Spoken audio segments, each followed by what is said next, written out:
The skill tree featured a virtually endless number of skills. Vez fantasized about having enough design points to become the ultimate mech designer, capable of drafting a complete design in minutes with his left hand while pointing out faults in someone's design with his right. Of course, he lived in a world where time and resources were finite, so he didn't have any delusions that he would ever reach that point during his lifetime. Still, he could dream. For all its merits, the mech designer system was an incomprehensible piece of technology. Sometimes, Vez felt as if reality itself actually bent to its whims. He didn't know how sapient the program was or how it determined its own limits. If one day, the system's sophisticated AI went rogue, entire star systems might face a war. The system always addressed him as a user, not as an owner. It acted as if Vez was just a client who had conveniently picked it up off the ground. If Vez's father hadn't given him the data chip, the system might have found a way to give the chip to someone it considered a better candidate. That insecurity made Vez question whether the system was using him rather than the other way around. What was clear was that the system had been expertly engineered. Some powerful entity had gone to the trouble of designing a reality-bending software that worked using principles that were at least 1,000 years beyond humanity's grasp. Then, it somehow ended up in his hands. What he didn't know was how long it would remain so. For all Vez knew, the system was using him as a trial run.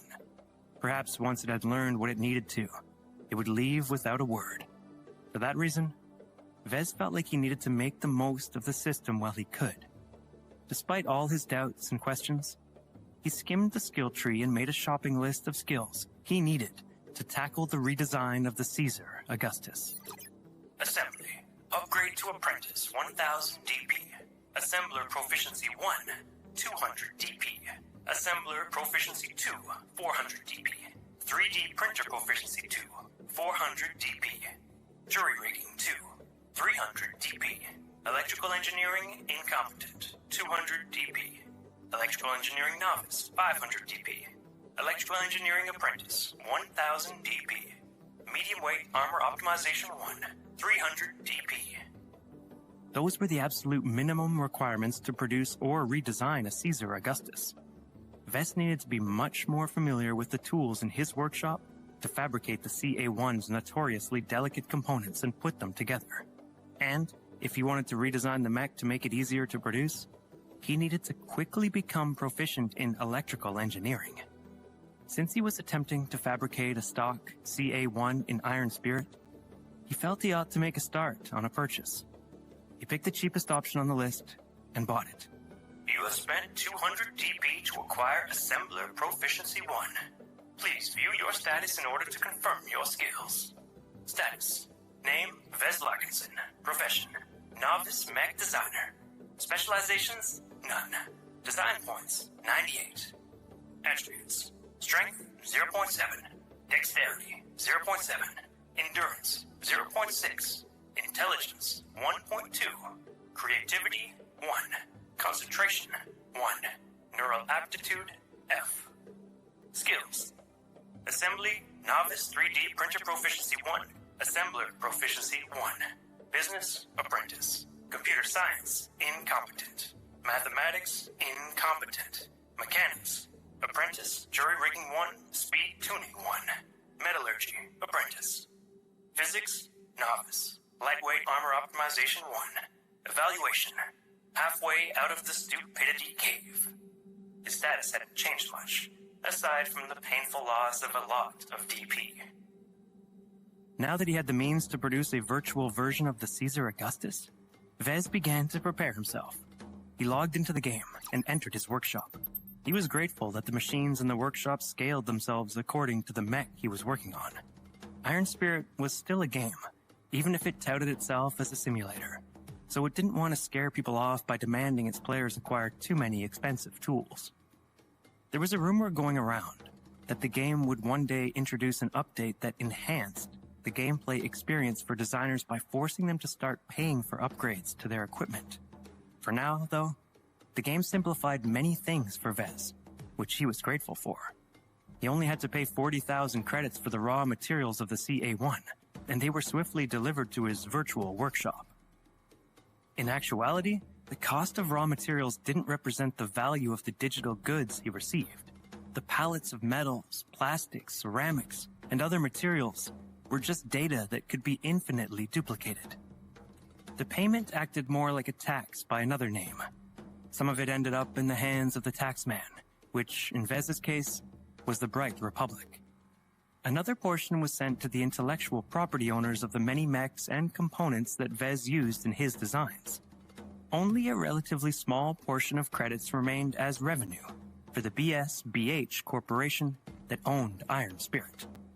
Now, it's time to transform these ingots and pellets into working components. Vez rubbed his digital hands together as he approached the virtual workshop's 3D printer. The house-sized machine was a souped-up version of the one he had in his real universe workshop. Many of its features and quirks carried over to the virtual universe. With a familiar hand, Vez started loading the blueprints of the frame, the most fundamental part of a mech that acted as the skeleton for the other components. Since it mostly consisted of solid pieces with occasional hinges and joints, the production went smoothly. The young Jason Kozlowski evidently hadn't messed with it much. Still, due to the higher quality alloys used in its composition, the construction of the frame took half a day. Next came the power reactor, the part that generated energy from either energy cells or processed fuel. In general, the power reactor was a mature piece of technology. Developers only tinkered with it here and there to provide a few more % in efficiency or maximum capacity. They could be easily scaled to tailor a mech's weight class, and the CA-1 featured a fairly well-designed medium reactor. As a long-standing manufacturer of air cars and shuttles, National Aeromotives had produced its own line of power reactors. Jason had borrowed a premium reactor from the company's R&D division and stuffed it in his initial design. The reactor required extra precision during the fabrication of its many miniature parts. Vez had printed engines from scratch before using the 3D printer, but this was the first time he had taken the trouble to print every millimeter-sized component individually and assembled them all by hand. The tedious work took an entire day. Vez felt he had done an adequate job when he discovered that the reactor worked. Whether it performed well was a question for later. Once that was completed, work on the engine was considerably smoother. Unlike the reactor, the engine acquired energy to produce motive force. That allowed the mech to move its limbs and run like a marathon contestant. Like the power reactor, Jason had also borrowed the engine from his father's company, so it contained fewer troublesome innovations. By the time Vez had finished assembling the engine, he was highly appreciative of the NA's craftsmanship. Then came the musculature that used the motive force to move the mech's limbs. Cheaper mechs, such as those used in agriculture, used hydraulics, electrical engines, or a bevy of other cheap alternatives. Combat mechs required something more sophisticated to better emulate a living being's responsiveness when the pilot connected to them neurally. Luckily for Vez, the technology behind artificial musculature had remained stagnant for over a century, so its production was simple enough. Next came some of the most difficult parts: the computer chips and cabling that provided instructions and processing power to the machine. They represented the brains and nervous system of the mech. The chips demanded the most from the 3D printer, but they weren't difficult to produce because they were last-gen technology. The amount of miniaturization and other specialized work that went into the production of a chip could only be undertaken by an automated program. All Vez could do was inspect the 3D printer for dust and faults before he produced the tiny chips. Ironically, it was the cables that required more finesse. Apparently aware that his mech required too many cables, Jason had chosen a special mix of metals and insulators of different proportions that depended on the size of the cabling. A single string of cabling was both thicker and thinner at certain points, depending on its location. With the sheer number of cables, it made a fine mess, and Vez felt himself going mad from the frustration. After a long rest and a good night's sleep, he continued manufacturing the specialist components. These differed wildly from each other since Jason had included a Christmas list of all the best commercially available components. The ECM, radar, boosters, gyroscope, cockpit, sensors, and all the other components came from wildly different manufacturers. This meant that Vez had to watch out for certain issues on one set of parts and a completely different set on another. He read the documentation diligently while going over each component to ensure that he wasn't setting himself up for failure. Many parts came off the 3D printer in a marginally acceptable state. Vez lacked a reserve of raw materials to fabricate replacements for all but the worst of them. But that couldn't be helped. He could only curse Jason for picking the shiniest toys and relying on his incredibly expensive industrial-scale workshop to reproduce them perfectly. With most of the interior of the mech done, Vez turned to the most expensive part of the project, its proprietary armor.